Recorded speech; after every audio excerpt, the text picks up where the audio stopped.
என்னோட deep கிளீனிங்கில் first time என்னோடய husband வந்து இன்றைக்கி சப்போர்ட் பண்ணாங்க. எப்போதுமே கிளீனிங் வேலை, வீட்டு வேலை அதெல்லாம் பார்க்க அவங்களுக்கு நேரமும் இருக்காது. நானும் இன்வால்வ் பண்ணதில்லை. பட் இந்த டைம் வந்து பண்ணியிருக்காங்க. வந்து அந்த பொங்கலுக்கான ஹவுஸ் கிளீனிங்கில் பார்ட் 2 வீடியோ, ரீசெண்டாக வந்து பார்ட் 1 வந்து போட்டிருக்கேன். இன்றைக்கி வந்து லிவிங் ஹாலு ப்ளஸ் வந்து பூஜா யூனிட்டு, அதுக்கப்புறமா அது கொஞ்சம் ஹைட்டாக ஒருத்தவங்க சப்போர்ட் இருக்கிற மாதிரி வேலையெல்லாம் வந்து இன்றைக்கி பிளான் பண்ணியிருக்கேன். ஸோ அதனால் ஃபஸ்ட்டு இங்கேருந்து வந்து ஸ்டார்ட் பண்ணிடலாம். இது பொங்கலுக்கான ஒரு டீப் கிளீனிங் தான். ஒரு 5 to 6 hours வந்து ஆனது. நான் வந்து ஃபாஸ்ட் ஃபார்வர்ட் பண்ணி உங்களுக்கு காமிச்சிருக்கேன். எப்போதும் என்கிட்ட கேட்பீங்க, நீங்கள் மட்டுமே க்ளீன் பண்ணுறீங்களே, ஏன் எல்லா வேலையும் நீங்கள் மட்டுமே பண்ணுறீங்க அப்படின்னு சொல்லிட்டு. நிஜமாகவே நான் மட்டும்தான் ஃப்ரெண்ட்ஸ் பண்ணுவேன். ஏன்னா அவங்களுக்கு வந்து டைம் கிடையாது, அவங்க கொஞ்சம் பிஸியாக இருப்பாங்க. நானும் வந்து அதுக்காக வந்து வெயிட் பண்ணிகிட்டு இருக்க வேண்டாம் அப்படின்னு சொல்லிட்டு மேக்ஸிமம் ஒர்க்கை வந்து நானே வந்து முடிச்சு வச்சுடுவேன். இன்னொன்று சாட்டர்டே சண்டே அப்படின்னாக்கா அது ஃபேமிலி டைம், இன்னொன்று நல்லா ரிலாக்ஸ் பண்ணணும், இல்லை வந்து வெளியில் போகணும், அந்த மாதிரி தான் நான் இவ்வளோ நாளாக வந்து அதை பிளான் பண்ணிப்பேன். மண்டே டு ஃப்ரைடே எல்லா ஒர்க்குமே வந்து முடிச்சிடுவேன். ஆனால் இந்த டைம் வந்து எனக்கு பேக் பெயின் இஷ்யூ இருக்கிறதுனால நான் ரொம்ப நேரம் வந்து ஒர்க் பண்ணேன்னா திரும்ப வந்து அந்த பெயின் வந்து ஜாஸ்தியாகிடுது. சரி, ஓகே, நானும் கொஞ்சம் சப்போர்ட் பண்ணுறேன் அப்படின்னாங்க. இது கூட கொஞ்சம் நல்லா தான் இருந்தது. என்னோட லிவிங் ஏரியாவில் இருக்கிற அந்த டாய்ஸ், நம்ம வந்து வீடை எவ்வளோ அழகாக வச்சுக்கணும்னு நினைக்கிறோமோ அந்த அளவுக்கு வேலையும் ஜாஸ்தியாக தான் இருக்கும். நம்ம வீடை வந்து ரொம்ப க்ரீனரியாக வச்சுக்கணும், ஆர்டிஃபிஷியல் பிளான்ஸ் யூஸ் பண்ணணும், நிறைய ஹோம் டெக்கர்ஸ் யூஸ் பண்ணணும் அப்படின்னு சொல்லி நினச்சோன்னா அதெல்லாம் க்ளீன் பண்ணுறப்ப சில பேர் வந்து ஒரு டைம் பண்ணுவாங்க, 2 டைம் பண்ணுவாங்க, அதுக்கப்புறமா டவுன் ஆகிடுவாங்க. நான் இதெல்லாம் வந்து ரெகுலராக பண்ணுவேன். நான் என்னோட டீப் கிளீனிங்லனா கிடையாது. டிவி யூனிட்டை மட்டும் 6 months ஒன்ஸ் இல்லைனா 4 months ஒன்ஸ் தான், அதோட டஸ்ட் ஆகிறத பொறுத்து தான் வந்து பண்ணுவேன். அதுக்கு இந்த டைம் வந்து என்னோட கிச்சன் சிங்க்லேயே வந்து ஒரு சின்னதாக ஒரு இது மாதிரி கொடுத்துருப்பாங்க, பிளேட் மாதிரி. அதை நல்லா டீப்பாக ப்ரெஸ் பண்ணிங்கன்னா அதவே வந்து நம்ம ஒரு பேஸ்கெட் மாதிரி வந்து யூஸ் பண்ணிக்கலாம். அதில் வந்து ஒரு லாண்ட்ரி லிக்விட் வந்து போட்டுட்டு தண்ணியை வந்து பிடிச்சிட்டு கொஞ்சோண்டு வந்து வினிகர் சேர்த்துட்டேன். என்கிட்ட இருந்த எல்லா அந்த க்ரீன் மேட்டு ப்ளஸ் வந்து நம்ம நிறைய ஆர்டிஃபிஷியல் ஃப்ளவர்ஸ் வச்சுருக்கோம், அதுக்கப்புறமா டாய்ஸ். ஏன்னா டாய்ஸ்லாம் நம்ம தொடச்சி வைக்கிறப்ப டைம் வந்து ஜாஸ்தி ஆகும். நீங்கள் வேணால் செக் பண்ணி பாருங்கள். நம்ம ஒவ்வொரு செராமிக் ஐட்டம்ஸு, டாய்ஸு இதெல்லாம் வந்து நம்ம தொடச்சி வைக்கிறோம், ஹோம் டெக்கர் ஐட்டம்ஸ்லாம்னாங்க ரொம்ப டைம் ஆகும். அது வந்து தண்ணி பட்டால் எதுவும் ஆகாது அப்படிங்கிற ஒரு கண்டிஷன் வந்துன்னா தாராளமாக வாஷ் பண்ணிவிடுங்க. வாஷ் பண்ணி உங்களுக்கு வெயிலில் இருக்குது அப்படின்னாக்கா ஒரு 1 hour இல்லை ஒரு 1/2 hour வச்சிங்கனாலே உங்களுக்கு பாதி வேலை வந்து கம்மியாகும். இந்த க்ரீன் மேட்லாம் எப்படி மெயின்டைன் பண்ணுறீங்கன்னு கேட்டீங்க. இதெல்லாம் ரெகுலராக பண்ணுறது கிடையாது ஃப்ரெண்ட்ஸ். இந்த மாதிரி 6 மாதத்துக்கு ஒரு தடவை 4 மாதத்துக்கு ஒரு தடவை தான். தண்ணியை பாருங்கள் எந்தளவுக்கு கருப்பு கலரில் இருக்குது.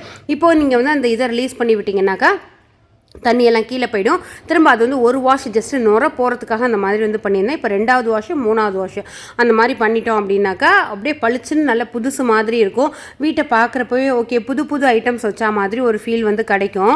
ஆக்சுவலாக ஃபேமிலி டைம் ஸ்பெண்ட் பண்ணுறது அப்படிங்கிறது வந்து ஜஸ்ட்டு நம்ம பேசிகிட்டு இருக்கிறது, வெளில போகிறது, நல்லா சமைச்சு சாப்பிட்றது, அந்த மாதிரி தான் எனக்கு எப்போதுமே ஒரு மைண்ட் செட்டாக. அந்த 2 நாள் வந்து குழந்தையும் சரி ஹஸ்பண்டையும் சரி ரொம்ப ஃப்ரீயாக வச்சுக்கணும், எந்த வேலையும் வாங்கக்கூடாது அப்படின்னு சொல்லி நினைப்பேன்.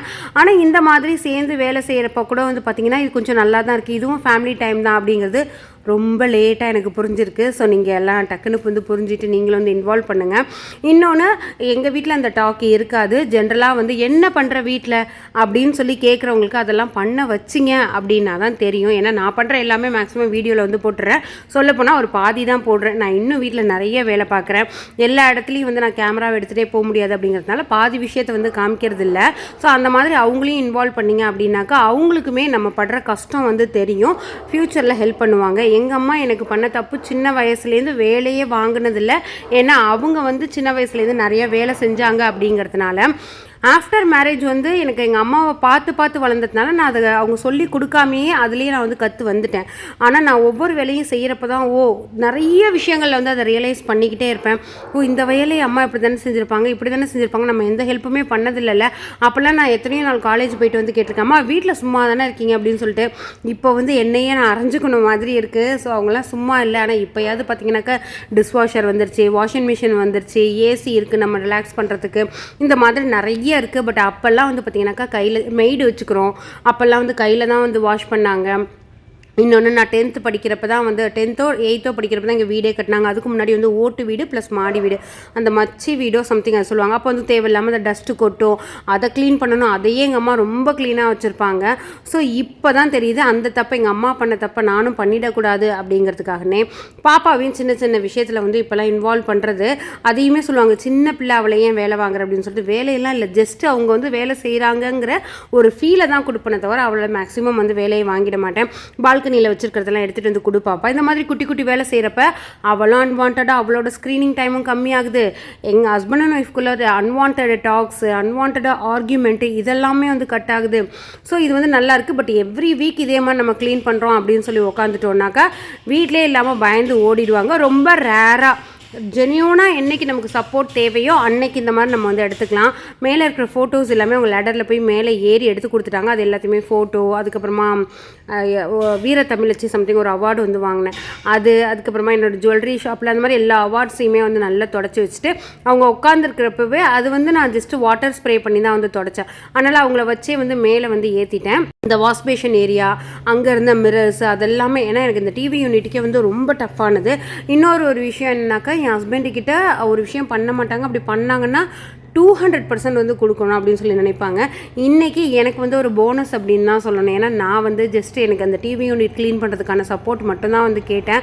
ஆனால் இன்றைக்கி ஃபால் சீலிங்கில் ஏறி ஒவ்வொரு நம்ம வந்து ஒரு 12 பேட்சஸ் மாதிரி அதை வந்து போட்டிருப்போம். கட் ஒர்க் மாதிரி இருக்கும். அந்த 12யுமே கொஞ்சம் கொஞ்சமாக லேடரை நகர்த்தி துணியை வச்சு ஒரு ஃப்ளோரை க்ளீன் பண்ணுற மாதிரி வந்து க்ளீன் பண்ணாங்க. அப்படியே பார்த்துக்கிட்டே இருக்கணும் மாதிரி இருந்தது. சொல்லப்போனால் நான் ஒரு வாரம், ஆக்சுவலாக நான் இந்த வீடியோ எடுத்தே ஒரு 10 நாள் ஆகுது. இப்போ தான் வந்து உங்களுக்கு போஸ்ட் பண்ணுறேன். ஒரு வாரம் மேலே பார்த்துக்கிட்டே இருக்கிறது, டிவி யூனிட்டை பார்த்துட்டே இருக்கிறது அவ்வளோ வந்து ஒரு ஹாப்பியாக இருந்தது. க்ளீனான வீட்டில் இருக்கிறதே ஒரு பிளஸ்டு அப்படின்னு சொல்லி நான் எப்போதும் நினைப்பேன். க்ளீனாக இருக்கிற இடத்துல வந்து நமக்கு எல்லா ஹாப்பியுமே சேர்ந்து வரும் அப்படிங்கிறதுமே எனக்கு ஒரு தாட்டு. சில பேர் சொல்லுவாங்க வெள்ளிக்கிழமை க்ளீன் பண்ணக்கூடாது, சனிக்கிழமை க்ளீன் பண்ணக்கூடாது அப்படின்லாம் சொல்லிட்டு க்ளீன் பண்ணக்கூடாது தான். பட் அழுக்கான வீட்டில் இருக்கிறதுக்கு க்ளீன் பண்ணுறது பெட்டர் அப்படி தான் வந்து எனக்கு தோணும். நான் மேக்ஸிமம் அந்த டேஸ் வந்து அவாய்ட் பண்ணிப்பேன். ரொம்ப மெஸ்ஸி ஆகுது அப்படின்னா ஓகே இன்றைக்கி வந்து ஒன்றும் சாமி நினச்சிக்க மாட்டாங்க அப்படின்னு சொல்லிட்டு வந்து பண்ண ஆரம்பிச்சிடுவேன். டீப் கிளீனிங் அப்படின்ன உடனே வந்து ரொம்ப அழுக்கு பிடிச்சி போன கர்டைனு, பிசுக்கு பிடிச்ச ஒரு டிவி யூனிட்டு, இல்லைனா ஃப்ளோர்லாம் கன்றாவே அந்த மாதிரி வந்து என்னால் காமிக்கவே முடியாது. ஏன்னா எனக்கு க்ளீனிங் அப்படிங்கிறது வந்து என்னோடய பேஷன், என்னோடய ஹாபி, என்னோடய ரிலாக்ஸேஷன் என்ன வேணாலும் சொல்லலாம். வீடு க்ளீனாக இருந்தாலே என்ன டென்ஷனாக இருந்தாலும் அன்றைக்கி கொஞ்சம் நிம்மதியாக இருக்கிற மாதிரி இருக்கும். இதை வந்து இப்போலாம் ஓசிடி அப்படின்னு கூட சொல்கிறாங்க. ஆனால் ஓசிடி இருந்தது அப்படின்னாக்கா ஓசிடியால் மற்றவங்களுக்கு வந்து பிரச்சனை கிடையாது. ஓசிடி அப்படிங்கிறத வந்து ஏன் ஒரு டிசீஸில் சொல்கிறாங்கன்னா அந்த ஓசிடி இருக்கிறவங்களுக்கு தான் பிரச்சனை. ஏன்னா அவங்களுக்கு தான் க்ளீனாக இருந்தால் டென்ஷன் ஆகும், அவங்களுக்கு தான் சரியாக வச்சுக்கலன்னா டென்ஷன் ஆகும். ஸோ ஆக மொத்தம் சொந்த காசில் சூனியம் வச்சுக்கிறது தான் வந்து ஓசிடி அப்படின்னு தான் என்னோட ஒரு நான் நினச்சிப்பேன் எப்போதுமே. ஓகே ஓசிடி அப்படிங்கிறது மற்றவங்களுக்கு பிரச்சனை கிடையாது, அவங்களுக்கு தான் அவங்களே வந்து வச்சுக்கிற சூனியம் அப்படின்னு சொல்லிட்டு. பட் அது நேச்சராகவே வந்துடுச்சு. அதை வந்து அவாய்ட் பண்ண முடியல. முடிஞ்ச அளவுக்கு என்னால் நான் கண்ட்ரோல் பண்ணிக்கிறேன். எனக்கு வந்து உடம்பு சரியில்லை, எனக்கு வந்து பேக் பெயின் இருக்குது அப்படின்னு சொல்லிட்டு எந்த வேலையுமே நான் இது வரைக்கும் நிறுத்தினது கிடையாது. நான் இப்போ ரீசெண்டாக வந்து ஃபிசியோதெரப்பி வேறு போயிருந்தேன் ஒரு 10 days. அப்போ வந்து சொன்னாங்க இந்த மாதிரி நீங்கள் ட்ரீட்மெண்ட்டு ப்ளஸ் வந்து ரெஸ்ட் வந்து ரிசல்ட் அப்படின்னு சொல்லிட்டு. ஆனால் இப்போ கூட எனக்கு பெயின் பெருசாக தெரியல. அந்த 10 days ட்ரீட்மெண்ட்டில் நான் என்னோடய பாடியை ரொம்ப ஹெவியாக ஃபீல் பண்ணேன். ரொம்ப வந்து ஒரு மாதிரி பெயின் இருக்கிற மாதிரி இருந்துச்சு. பெயினும் கொஞ்சம் இருக்க தான் செஞ்சிச்சு. அப்போ தான் எனக்கு ஓகே நம்ம வந்து அதாவது ரொம்ப ரெஸ்ட்டு எனக்கு உடம்பு முடியலன்னு ரெஸ்ட் எடுத்துக்கிட்டே இருக்கிறதே ஒரு பெரிய நோயாக இருக்குமோ அப்படின்னு சொல்லி தோணுது. அந்த ட்ரீட்மெண்ட் எப்படா முடியும்னு சொல்லி வெயிட் பண்ணேன். அதுக்கப்புறமா நான் என்னோடய மார்னிங் அதுக்குன்னு நம்ம ஓவர் கான்ஃபிடென்ட்டில் நம்ம எதுவுமே நான் ப்ராப்பர் ஸ்ட்ரெச்சஸ் பண்ண மாட்டேன், அவங்க சொல்லிக் கொடுத்த ஒர்க் அவுட் பண்ண மாட்டேன், நான் வேலை செஞ்சுட்டே இருப்பேன் அப்படிங்கிறது வந்து தப்பு. ஆனால் நம்ம வந்து எல்லா வேலையுமே வந்து பண்ணணும், நம்மளையும் ஹெல்த்தியாக வச்சுக்கணும் அப்படின்னு நினச்சிட்டோம்னாக்கா எந்த நோயுமே வந்து பக்கத்தில் வராது. இருந்ததுனாலும் அது அப்படியே ஃப்ளோவிலே கொஞ்ச நாள் அப்படியே போய்டுன்னு வச்சுக்கோங்களேன். நான் அப்படி தான் வந்து நினைக்கிறேன். ஒரு ஸ்கேன் ரிப்போர்ட்டோ ஒரு எம்ஆர்ஐ ரிப்போர்ட்டோ வந்து காமிக்கிறத மைண்டில் ஏற்றிக்கிட்டு அதையே நினச்சிக்கிட்டு அதுக்காக ப்ராசஸ் பண்ணுறதுக்கு நம்ம அதை கொஞ்சம் தள்ளி வச்சுட்டு நம்மளோட வேலைகளை கொஞ்சம் மாற்றிக்கிட்டு நம்மளோட ஸ்டைல்ஸை கொஞ்சம் லைஃப் ஸ்டைலை கொஞ்சம் மாற்றிட்டு இருந்தோம்னாலே அது ஒரு பக்கம் தானாக இருக்கும். நம்ம பாட்டுக்கு நம்ம லைஃப்பில் பீஸ்ஃபுல்லாக போகும் அப்படிங்கிற மாதிரி தான் எனக்கு வந்து தோணும். இந்த டிவி யூனிட் அப்படிங்கிறது சாதாரணமாக நமக்கு வந்து ஒரு டிவி யூனிட் மாதிரி தெரியுது. அதில் உள்ளெல்லாம் இருக்கிறதெல்லாம் ஒன்றுத்தையும் க்ளீன் பண்ணுறதுக்கு எனக்கு வந்து ஒரு 2.5 hours மேலே வந்து ஆயிடுச்சு. அதுக்கப்புறமா வந்து ஃபால் சீலிங்கை க்ளீன் பண்ணுறது நாங்கள் 2 பேரும் பண்ணதுனால அந்த 5 to 6 hours ஆனது. நான் மட்டும் பண்ணியிருந்தேன்னா ஃபஸ்ட்டு இந்த அளவுக்கு டீப்பாக பண்ணியிருப்பேனாங்கிறது தெரியாது. டிவி யூனிட்டை மட்டும் ஓரளவு, ஏன்னா நானே லேடர் போட்டுக்கணும், நானே துணி எடுத்துக்கணும், நானே திரும்ப வந்து தொடச்சிக்கணும். அதனால் என்னால் இந்த அளவுக்கு பண்ணியிருக்க முடியுமா அப்படின்னு சொல்லி தெரியல. நம்ம இந்த வேலையெல்லாம் பண்ணிகிட்டு இருக்கிறதுனால நம்ம ஆல்மோஸ்ட் ஒரு 4-5 hours வந்து பண்ணோம் இல்லையா. அதுக்குள்ளே நான் வந்து இந்த பால்கனியில் காய வச்சுருந்தேன். அந்த க்ரீன் மேட்டு, ஃப்ளவர் வாஷ் எல்லாமே வந்து காஞ்சிடுச்சு. ஏன்னா வெயில் அன்றைக்கி கொஞ்சம் ஜாஸ்தியாக இருந்தது. அதனால் அதெல்லாம் வந்து கொண்டுட்டு வந்து வச்சுட்டேன். என்னால் வாஷ் பண்ண முடியாது அப்படிங்கிறவங்களுக்கு உங்களுக்காக நான் சொல்கிறேன். இதெல்லாம் நல்ல மாடியில் எடுத்துகிட்டு போய் இந்த மாதிரி ஃப்ளவர்ஸாக இருக்கட்டும், இல்லை வந்து கிராஸாக இருக்கட்டும், நல்லா வந்து நீங்கள் உதறிடுங்க. டஸ்ட்டு ஏன்னா ஸ்ப்ரெட் ஆகிறதுக்காக சொல்கிறேன். வெளியிலன்னா உங்களுக்கு வந்து கொஞ்சம் நகர்ந்து போயிடும், இல்லைனா வீட்டுக்குள்ளேனா வேறு ஏதாவது ஒரு பொருளில் போய் இந்த டஸ்ட் வந்து உட்காந்துரும். நல்லா உதறிட்டு வெயிலில் ஒரு 2 hours வந்து வச்சுடுங்க. அது தானாகவே டிஸ்இன்ஃபெக்ட் ஆகிடும். ஏன்னா வெயிலுக்கு வந்து அந்த பவர் இருக்குது. அதுக்கப்புறமா கொண்டுட்டு வந்து வைங்க. உங்களுக்கு அதுவுமே ஒரு புதுசாக இருக்கும். இந்த மாதிரி உங்களுக்கு டைம் இருக்கிறப்போ வந்து பண்ணிக்கலாம். ஸோ ஒரு சூப்பராக இந்த ஊஃபரை கொண்டுட்டு வந்து வச்சுட்டு அன்றைக்கி ஃபுல்லுமே ஒரு மியூசிக் போட்டு கேட்டுக்கிட்டே அதுக்கப்புறமா வந்து க்ளீன்லாம் வந்து பண்ணிகிட்டு இருந்தோம். ரொம்ப நல்லா இருந்தது. ஸோ நீங்களும் வந்து ட்ரை பண்ணி பாருங்கள். ஆக்சுவலாக வந்து ஒரு ஹஸ்பண்ட் அண்ட் ஒய்ஃப்குள்ளே வந்து பார்த்திங்கன்னா நீங்கள் நிறைய பேர் நோட்டீஸ் பண்ணிங்கன்னா தெரியும், தன்னை பற்றி பேசுகிறவங்க, தன்னோட ஃபேமிலியை பற்றி பேசுகிறவங்களுக்குள்ளே தான் வந்து சண்டை வரும். காசிப் பேசுகிறவங்களுக்கு சண்டை அப்படிங்கிறதே இருக்காது. ஆக்சுவலாக காசிப் பேசுகிறது அப்படிங்கிறது வந்து நல்ல விஷயம் இல்லை. இருந்தாலும் கொஞ்சம் காமனாக நிறைய இப்போ மூவியை பற்றி பேசலாம், இல்லை பாலிட்டிக்ஸ் பற்றி பேசலாம், இல்லை வந்து சுற்றி நடக்கிற விஷயங்களை பற்றி பேசுகிறோம் அப்படின்னா அது வந்து ஒரு ஹெல்தி கான்வர்சேஷனாக போகும். அப்போ வந்து நம்மளோட பர்சனல் விஷயங்கள் 1-2 ஷேர் பண்ணுறப்ப அது ரொம்ப ஹெல்த்தியாக இருக்கும், ரொம்ப என்டர்டெய்னிங்காக இருக்கும். நீங்கள் நல்லா பார்த்தீங்கன்னா தெரியும், ஒன்றாவே இருக்கிற ஹஸ்பண்ட் அண்ட் ஒய்ஃப் வந்து தன்னை பற்றி பேசுகிறத விட மற்றவங்க இப்படி பண்ணுறாங்க, அப்படி பண்ணுறாங்க, இங்கே அது நடக்குது, இங்கே இது நடக்குது அப்படிங்கிறதெல்லாம் வந்து பேசுகிறத நான் பார்த்துருக்கேன். அது வந்து ரொம்ப நல்லாவும் இருக்கும். அதுக்கப்புறமா நானே ஒரு ஆடியோ வந்து கேட்டேன். இந்த மாதிரி ஹஸ்பண்ட் அண்ட் ஒய்ஃப்குள்ளே இருக்கிற அந்த பாண்டிங் வந்து கனெக்ட் ஆகிறதுக்கு நிறைய காமன் திங்ஸை வந்து பேச ஆரம்பிக்கணும் அவங்க. அப்போ தான் அவங்களுக்கு ஒருத்தருக்கு ஒருத்தர் அந்த டாக்லேயே நம்ம வந்து நம்மளை பற்றி நம்ம ப்ரூஃப் பண்ணிக்கணுங்கிறது கிடையாது, அவங்கள பற்றி அவங்க நம்மக்கிட்ட சொல்லணுங்கிறது கிடையாது. அந்த டாக்லேயே ஒருத்தர் பற்றி ஒருத்தர் வந்து புரிய ஆரம்பிச்சுக்கோ அப்படின்னு சொல்லிட்டு. ஆனால் என்னோடய ஹஸ்பண்ட் வந்து அந்த மாதிரி இப்போ பெரிய டாக் வந்து இன்ட்ரெஸ்ட் கிடையாது. பட் இருந்தாலும் இந்த மாதிரி மியூசிக்ஸ், ஏன்னா எல்லோரும் ஒரே மாதிரி இருப்பாங்கன்னு சொல்ல முடியாது. சில பேருக்கு மற்றவங்கள பற்றி பேசினாலே பிடிக்காது.